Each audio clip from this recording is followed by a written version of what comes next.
Hello दोस्तों, कैसे हैं आप। दोस्तों, आज हम NCERT based previous year questions में 24 दिसंबर 2021 का पेपर देखेंगे। चलिए स्टार्ट करते हैं। हमारा पहला प्रश्न है, वह जंतु कौन सा है जो अपने कानों को अलग अलग दिशाओं में बहुत अधिक घुमा लेता है, जो बाहर की ध्वनि को इकट्ठा करने में उसकी सहायता करता है। वो ऐसा कौन सा जंतु है जो जिसके कान जो है वो सभी दिशाओं में घूमते हैं, और इससे उससे क्या मिलता है, जो उसके कान घूमते हैं इससे उसको मदद मिलती है कि वो जो बाहर की जो भी ध्वनियाँ हैं वो उनको समझ सकता है। और ऐसा भी होता है कि जैसे अगर पत्ती है और किसी आदमी के चलने की वजह से पत्ती हिल रही है, कि हवा के चलने की वजह से भी पत्ती हिल रही है, ये उसका अंदाज़ा भी लगा लेता है आसानी से कि ये आदमी की वजह से सरसराहट हो रही है कहीं, कि हवा की वजह से सरसराहट हो रही है। इतनी तेज होती है उसके कान की जो ध्वनि ग्रहण करने की क्षमता होती है। पहला ऑप्शन है हमारा लंगूर, दूसरा ऑप्शन है स्लॉथ, तीसरा ऑप्शन है कुत्ता, चौथा ऑप्शन है बाघ। तो हमारा राइट आंसर है बाघ। बाघ में इतनी ज़्यादा सुनने की उनकी क्षमता अच्छी होती है कि वो बाहर की जो ध्वनि है उसको आराम से इकट्ठा कर लेता है, और वो बता सकता है कि पत्ती की जो सरसराहट है या बाहर झाड़ियों में कुछ अगर कोई कहीं छुपा हुआ है तो वो समझ जाता है कि वहाँ पे कोई उसका शिकार बैठा है, या कि वो हवा की वजह से उस झाड़ियों में सरसराहट हो रही है। राइट आंसर है हमारा ऑप्शन नंबर 4। नेक्स्ट क्वेश्चन है, उस कार्यकलाप को चुनिए जो अन्य कार्यकलापों से भिन्न है। आपको इसमें से और पहचानना है। ऑप्शन 1 है चाय बनाना, सेकंड है तैरना, थर्ड है कंघी करना, फोर्थ है आटा गूंथना। तो इसमें क्या है, चाय बनाना, कंघी करना, आटा गूंथना, ये सब क्या है, ये मतलब हम लोग आराम से जमीन पे काम करते हैं। और तैरना क्या है, तैरना जो है वो पानी में हम तैरते हैं। तो हमारा कौन सा इसमें से अलग है, ऑप्शन नंबर 2। नेक्स्ट क्वेश्चन है हमारा, पक्षी का नाम और घोंसले का विवरण। पक्षियों के नाम दिए गए हैं और उनके घोंसले के बारे में बताया गया है। आपको बताना है कि कौन सा घोंसला कौन से पक्षी का है।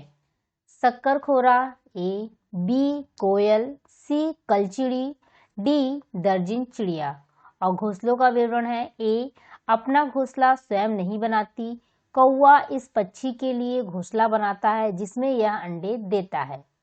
सेकंड है, सड़क के किनारे पत्थरों के बीच घोंसला, उसके ऊपर पौधे की टहनियाँ, जड़ें, बाल, रुई बिछी होना। थर्ड है, झाड़ी पर 2 पत्तों को नुकीली चोंच से सी कर बनाया गया घोंसला। फोर्थ है, छोटे पेड़ की डाली पर लटका घोंसला, इसमें बाल, बारीक घास, पतली टहनियाँ, सूखे पत्ते, कपड़े के चीथड़े आदि होते हैं। तो आपको बताना है कि कौन से पक्षी का किस तरह से घोंसला होता है।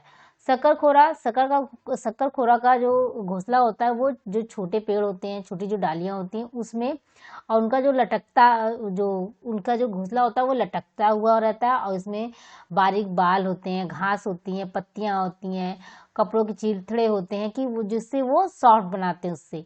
तो ए का कौन सा हो गया, ए का 4। ए का हो गया 4। और कोयल जो है वो अपना घोंसला स्वयं नहीं बनाती। कोयल के अंडे और जो कौवे के अंडे होते हैं लगभग सेम होते हैं, मतलब सेम दिखते हैं, इसलिए कौवा जो है वो समझ नहीं पाता कि ये मेरा अंडा है कि कोयल का अंडा है। वो उसको सेता है, जब उसके बच्चे निकल जाते हैं तो कोयल जो है वो अपने बच्चों का लालन पालन करने के लिए कौवे के घोंसले में छोड़ देती है कोयल, क्योंकि कोयल का अंडा उसका अंडा सेम है, तो वो जान नहीं पाता और उसका लालन पालन करता है। फिर बाद में जब बच्चे उसके बड़े हो जाते हैं तो वो उसका घोंसला छोड़ के चले जाते हैं।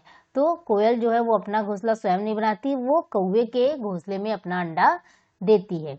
कलचिड़ी का घोंसला कैसा होता है, ये क्या करते हैं, जो सड़कों के किनारे जो पत्थर होते हैं उनके बीच में अपना घोंसला बनाता है। उन पत्थरों के बीच में घोंसला बनाएगा और उसको मुलायम करने के लिए पेड़ों की टहनियाँ, बाल, रुई ये सब बिछा देता है, ताकि मतलब जब अंडा दे वो तो वहाँ पे जो जगह है वो सॉफ्ट रहे, ताकि बच्चे को आराम रहे।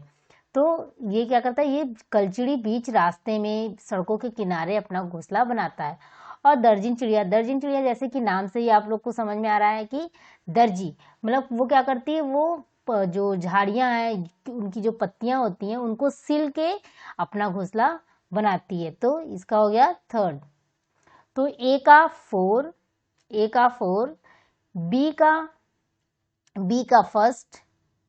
का फर्स्ट ये हो गया ऑप्शन। इसमें एक गलती मतलब पेपर में थी, तो यहाँ पे क्या होगा, सी की जगह यहाँ पे फर्स्ट ही लिखा, तो यहाँ पे सी की जगह सेकंड होगा। तो नेक्स्ट क्वेश्चन है हमारा, तो ऑप्शन नंबर 4 हमारा सही हो गया। नेक्स्ट क्वेश्चन है, 3 खाद्य पदार्थों का ऐसा समूह कौन सा है जिसके प्रत्येक सदस्य में लौह तत्व प्रचुर मात्रा में होता है। मतलब तीन खाद्य पदार्थों का समूह दिया गया है, आपको बताना है कि इसमें से कौन सा वह ग्रुप है जिनमें लौह तत्व जो है वो बहुत अच्छी मात्रा में पाए जाते हैं। ऑप्शन नंबर 1 है पालक, गुड़, आंवला। सेकंड है पालक, आंवला, टमाटर। फोर्थ है गुड़, बंद गोभी, आंवला। फोर्थ है पालक, प्याज, टमाटर। तो हम सबको पता है कि लौह तत्व किसमें बहुत अच्छी मात्रा में पाए जाते हैं, पालक, गुड़ और आंवला। तो ऑप्शन नंबर 1 हमारा राइट आंसर हो गया। नेक्स्ट क्वेश्चन है, हमारे देश के राष्ट्रपति द्वारा 5वीं की पुस्तक में दिए गए पाठ का शीर्षक है। मतलब हमारे देश के एक राष्ट्रपति ने कक्षा 5 की एक पुस्तक में एक चैप्टर लिखा है, जिन्होंने उस चैप्टर का जो है शीर्षक दिया है, वो कौन सा शीर्षक है, इसमें से आपको वो बताना है। ऑप्शन नंबर 1 है बूंद बूंद दरिया दरिया। सेकंड है मच्छरों की दावत। थर्ड है उसी से ठंडा उसी से गर्म। फोर्थ है फिर चला काफिला। तो हमारे जो तीसरे राष्ट्रपति थे डॉक्टर जाकिर हुसैन, उन्होंने एक जो है क्लास 5 में एक चैप्टर है उसी से ठंडा उसी से गर्म, एक चैप्टर है उसका शीर्षक दिया है। इसमें क्या है कि उसमें बताया गया है कि हम लोग की जो भाप होती है, हम लोग जो मुंह से देते हैं, तो हम लोग जब ठंडी लगती है हमें बहुत ज़्यादा, तो हम क्या करते हैं, तभी अपने आप को उससे फूंकते हैं, तो हमको गर्म महसूस होती है। जब हम कोई गर्म चीज़ खाते हैं या चाय पीते हैं गर्म, तो हम उसमें फूंकते हैं, तो क्या हो जाता है, उससे को ठंडा करने के लिए करते हैं ऐसा। तो उसमें एक लकड़हारे की स्टोरी है कि बहुत ज़्यादा ठंड है और लकड़हारा जो है वो जंगल में लकड़ी काट रहा है। तो वहां पे वो क्या करता है कि भाई उसके हाथ बाहर है, वो हाथ से लकड़ी काट रहा है और कपड़ा पहना है, तो उसके हाथ जो है वो बार बार ठंडे हो रहे हैं। तो जब उसके हाथ बहुत ज़्यादा ठंडे हो जाते हैं तो वो फूंक मारता है अपने हाथ पे, तो अपने हाथ पे फूंक मार के वो उसे गर्म करता है। तो ये एक काल्पनिक कैरेक्टर है मियाँ बालिस्ते। बालिस्ते जो है वो बहुत एक छोटा बौना आदमी रहता है, वो उसको देखता रहता है। वो सोचता है कि ये क्या कर रहा है, मतलब अपने हाथ से बार बार फूंक क्यों रहा है। तो वो उससे रहा नहीं जाता, तो वो जाता है उससे पूछता है कि भाई, बहुत बड़ा रहता है उसके बालिस्ते के सामने, तो वो लकड़हारा बहुत बड़ा रहता है क्योंकि बालिस्ते बहुत बौना बौना टाइप का इंसान रहता है। तो वो जाता है उससे पूछता है कि भाई एक बात पूछूं, बुरा मत मानना। तो वो बोलता है, लकड़हारा बोलता है पूछिए। तो वो कहता है कि तुम बार बार अपने हाथ पे फूंक क्यों मार रहे हो। तो वो बताता है कि मैं फूंक इसलिए मार रहा हूँ ताकि ये गर्म हो जाए, हमारे अंदर जो हवा निकलती है वो गर्म है, तो मैं अपने हाथ को गर्म करने के लिए उस पर फूंक मार रहा हूँ। फिर थोड़ी देर बाद क्या होता है कि लकड़हारे को भूख लगती है, तो लकड़हारा जो है वो लकड़ी जलाने की कोशिश करता है। लकड़ियाँ गीली रहती हैं और ओस पड़ने की वजह से लकड़ियाँ गीली रहती, तो वो बार बार बुझ जाती, तो वो फूंक मार के फिर उन्हें जलाता है। तो दूर से बालिस्ते देखता रहता है कि ये क्या कर रहा है। फिर बाद में क्या करता है, वो आलू भूजता है, आलू खाता है। आलू खाने के लिए जब आलू गर्म रहती है तो वो क्या करता है, फिर उसको फूंक मारता है। तो जब वो फूंक मारता है तो वो सोचता है कि ये क्या कर रहा है, मतलब अब फिर ये ऐसा क्यों कर रहा है। तो उस तो जाता है, उससे रहा नहीं जाता, तो जाता है पूछता है, तो कहता है ये बताओ भाई, तुम आलू इतनी गर्म है, उसको अब फूंक मार के और गर्म करके तुम इसमें क्या आग लगाना चाहते हो। तो वो बोलता है नहीं, मैं इसको ठंडा करने के लिए फूंक मार रहा हूँ। तो बालिस्ते कहता है कि ऐसा क्यों कर रहे हो तुम। तो कह रहा है ये बहुत गर्म है, ये ज़्यादा गर्म है, तो हम फूंक मारेंगे, हवा करेंगे तो ये ठंडी हो जाएगी। तो बालिस्ते कहता है कि तुम पता नहीं इंसान हो कि जिन्न हो कि भूत हो, पता नहीं क्या हो, मुझे ये बात समझ में नहीं आ रही। तो मतलब ये बताया गया है इस चैप्टर में, यही स्टोरी है। तो कौन सा वो चैप्टर है, उसी से ठंडा उसी से गर्म। Option number 3। नेक्स्ट क्वेश्चन है हमारा, एक कार 512 किलोमीटर की दूरी को 28 घंटे में तय करती है। इस कार की औसत चाल है, मतलब आपको बताना है कि एक कार है कोई, वो 28 घंटे में 512 किलोमीटर की दूरी तय करती है। इस कार की आपको चाल ज्ञात करनी है। तो हम सबको टाइम, दूरी दिया हुआ है और टाइम दिया हुआ है, तो हम लोग को डिस्टेंस निकालना है, वो स्पीड निकालनी है। तो क्या हो गया,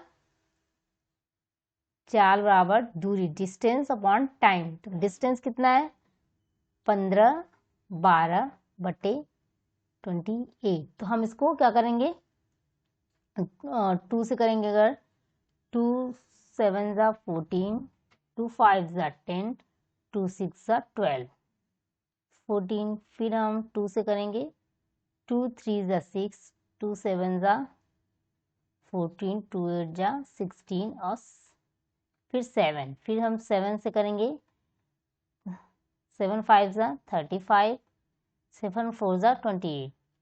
तो 54 हो गया, यानी 54 मीटर प्रति सेकेंड। ये किलोमीटर प्रति घंटे की स्पीड आई, किलोमीटर नहीं, लेकिन मीटर प्रति सेकेंड में दिया हुआ, लेकिन हमारा क्या है, किलोमीटर प्रति घंटे में। तो क्या करेंगे, हम इसको चेंज करेंगे। 54 आया है हमारा आंसर, तो हम क्या करेंगे, इसमें 1000 का मल्टीप्लाई कर देंगे, क्योंकि एक मीटर में एक हजार, एक जो 1000 मीटर होता है, उसमें एक किलोमीटर में 1000 मीटर होते हैं। और टाइम में मान लीजिए यहाँ पे 1 घंटा है, तो हम क्या करेंगे, इसमें 60 मिनट और 60 सेकेंड से मल्टीप्लाई कर देंगे। तो ये क्या हो जाएगा, 0 0 6 9 ज़ा 54, 6 9 ज़ा 54, फिर 3 2 सॉरी 3 2 ज़ा 3 3 ज़ा 2 5 ज़ा 10। तो ये हो गया 3 × 5 यानी 15 मीटर प्रति सेकेंड। तो हमारा राइट आंसर कौन सा हो गया, option number second. Next question है हमारा,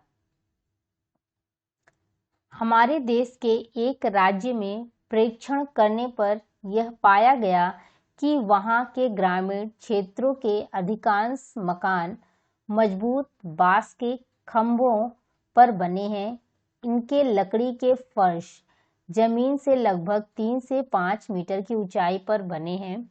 मकानों की दीवारें भी लकड़ी की बनी हैं। यहाँ पर भारी वर्षा होने के कारण मकानों की छतें सामान्यतः ढालू हैं। यह कौन सा राज्य है।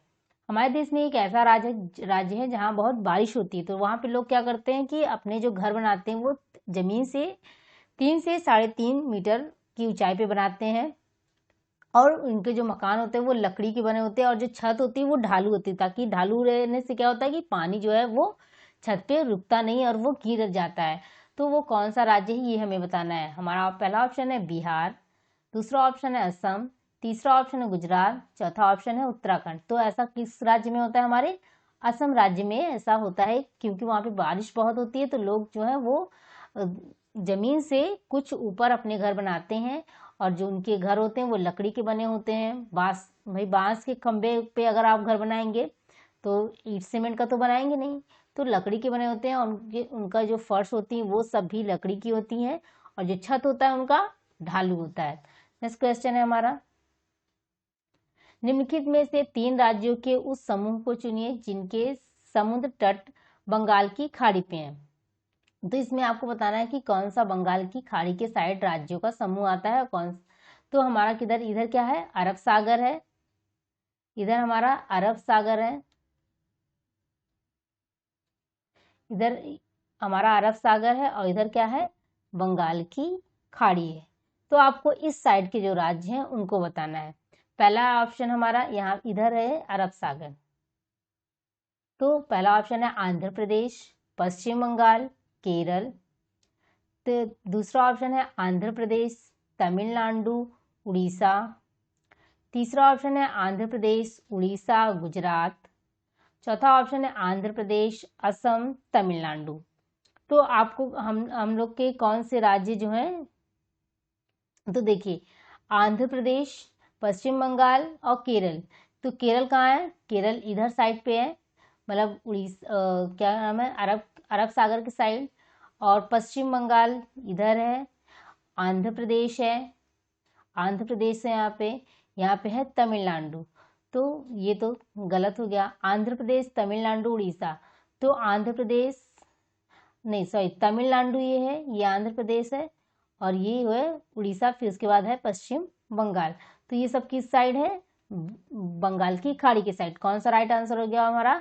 Option number second. तो आप लोग मैप एक बार देख के जाइएगा, क्योंकि उसमें पूछता है कि कौन अरब के सागर के साइड में है, कौन बंगाल की खाड़ी के साइड में राज्य है। तो ये बहुत ज़्यादा नहीं है, कुछ ही है, तो आप लोग हमेशा ध्यान रखिएगा। नेक्स्ट क्वेश्चन है हमारा,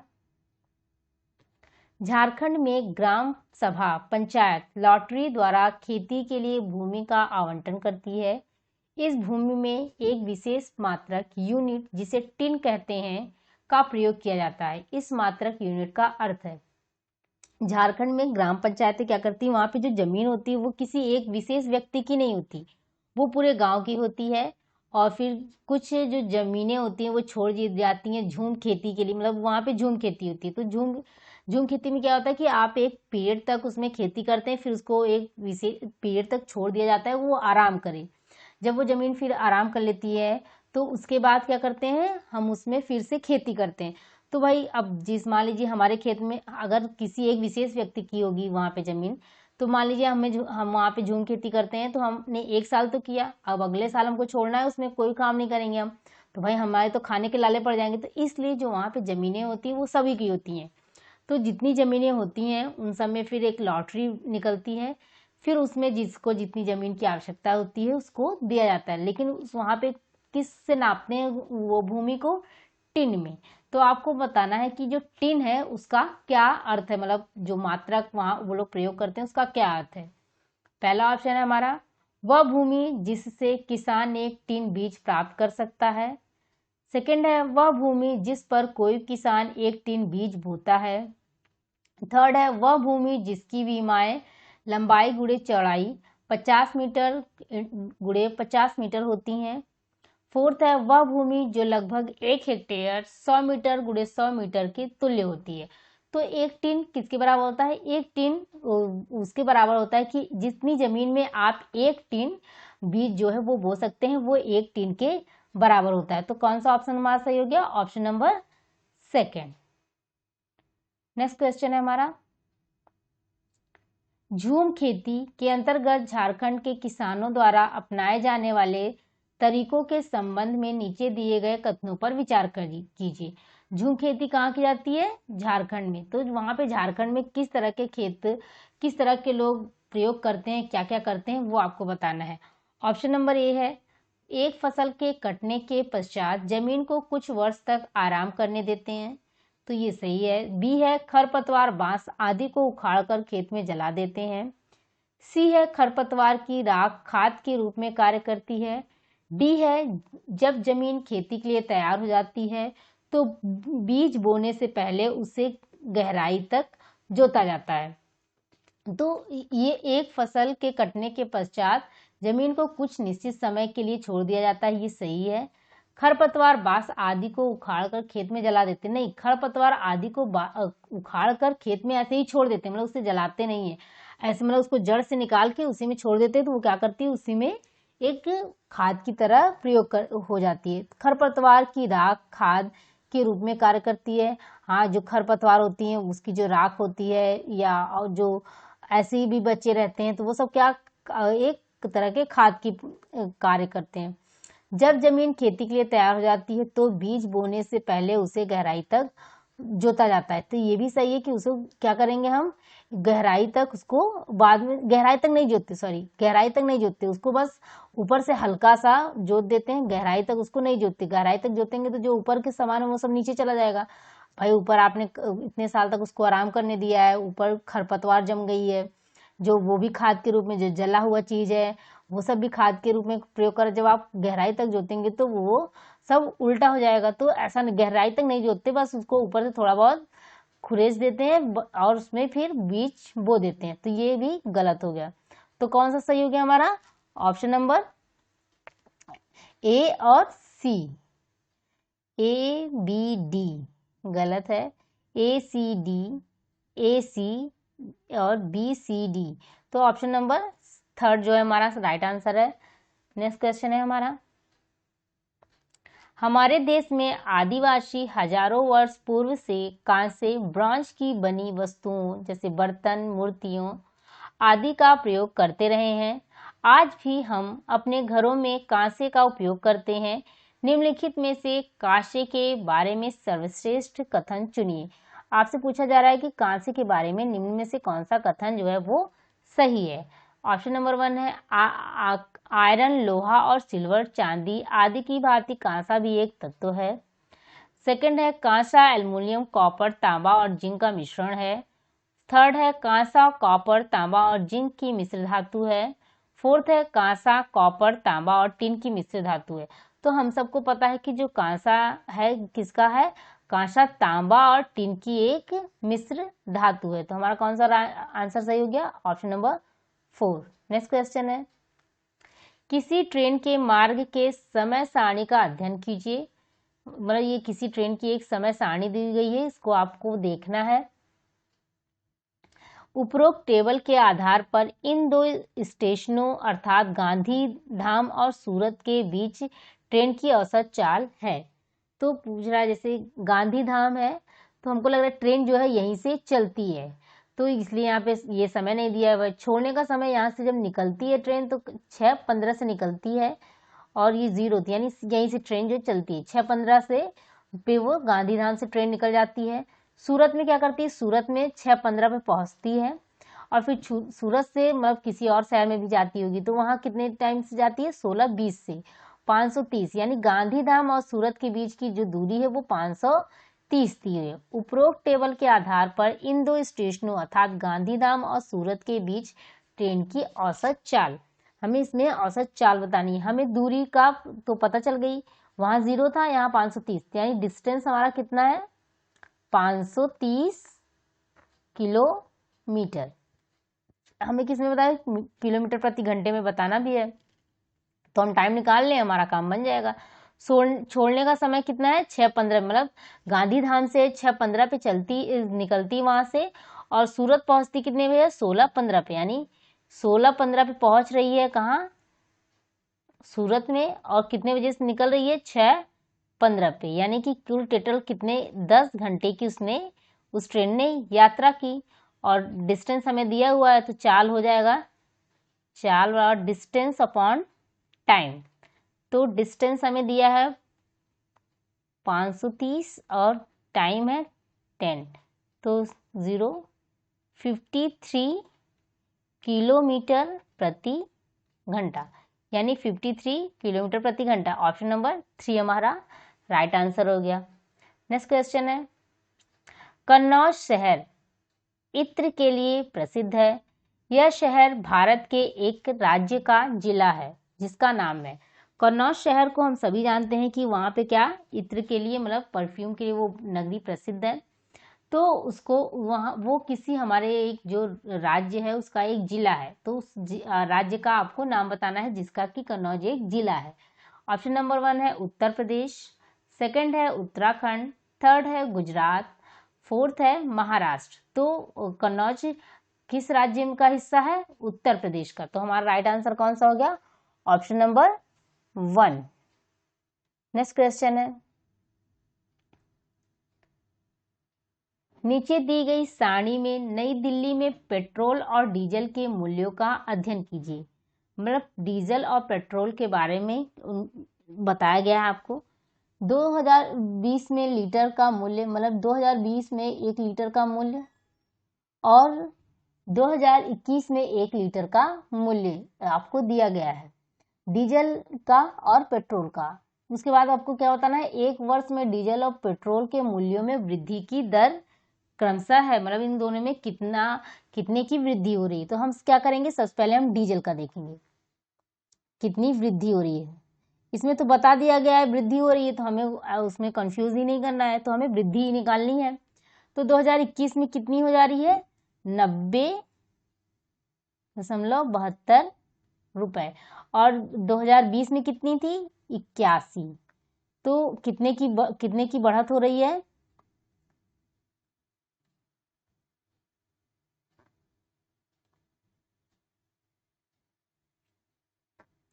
9। तो प्रतिशत वृद्धि हम निकालेंगे तो क्या आएगा? 9.72 किससे बढ़ रहा है? जो कम रहता है उससे बढ़ रहा है, जाहिर सी बात है। तो 81 से बढ़ रहा है। कितना बढ़ा है? 9.72। और 100 का मल्टीप्लाई करेंगे तो क्या हो जाएगा इसमें? तो 972/81। तो हम लोग इसको कट करेंगे 9 से। 9 9 9 9 9 81, फिर 9 1 9, 9 8 72, फिर उसके बाद 9, फिर 9 1 9, 9 2 12। तो क्या हो गया? डीजल में कितने प्रतिशत की वृद्धि हो रही है? 12% की। अब इसी तरह हम क्या करेंगे? इसी तरह हम किसका निकालेंगे? पेट्रोलियम का। इसके बाद इसी तरह हम लोग क्या करेंगे? पेट्रोलियम का निकालेंगे।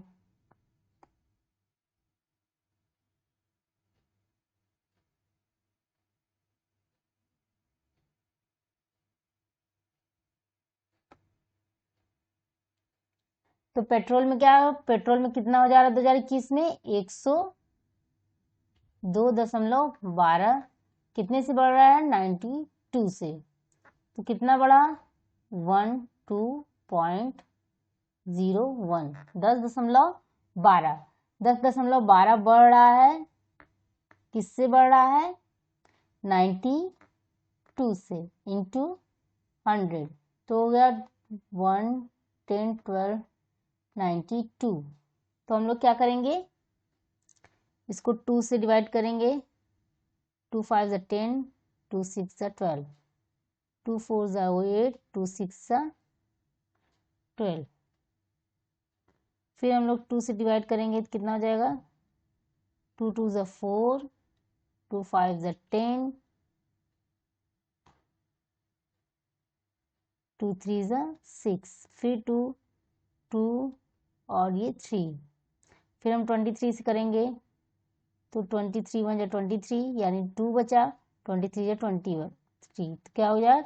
11%। यानी डीजल में कितने परसेंट की वृद्धि हो रही है? 12। और पेट्रोल में 11% की वृद्धि हो रही है। तो हमारा पहला ऑप्शन है 10% और 9%। दूसरा ऑप्शन है 12% और 10%। तीसरा ऑप्शन है 12% और 11%। चौथा ऑप्शन है 13% और 11%। तो कौन सा हमारा राइट आंसर हो गया? ऑप्शन नंबर 3, 12% डीजल में और पेट्रोल में 11%।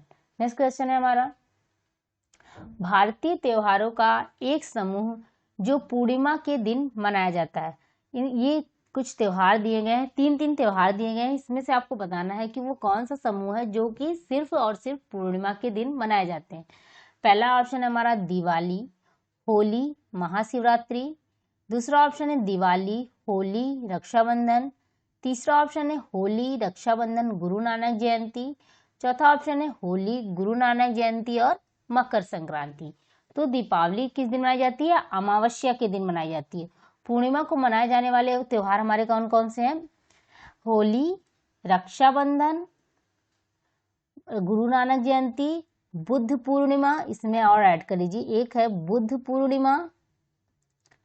बुद्ध पूर्णिमा, ये सब क्या है? ये मनाए जाते हैं कब? पूर्णिमा के दिन। और एक होता है गुरु पूर्णिमा। गुरु पूर्णिमा, ये सब त्योहार कब मनाए जाते हैं? पूर्णिमा के दिन। होली, रक्षाबंधन, गुरु नानक जयंती, बुद्ध पूर्णिमा और गुरु पूर्णिमा। तो हमारा राइट आंसर कौन सा हो गया? Option number 3। तो आज की क्लास में इतना ही। मिलते हैं आपसे नेक्स्ट वीडियो में। धन्यवाद।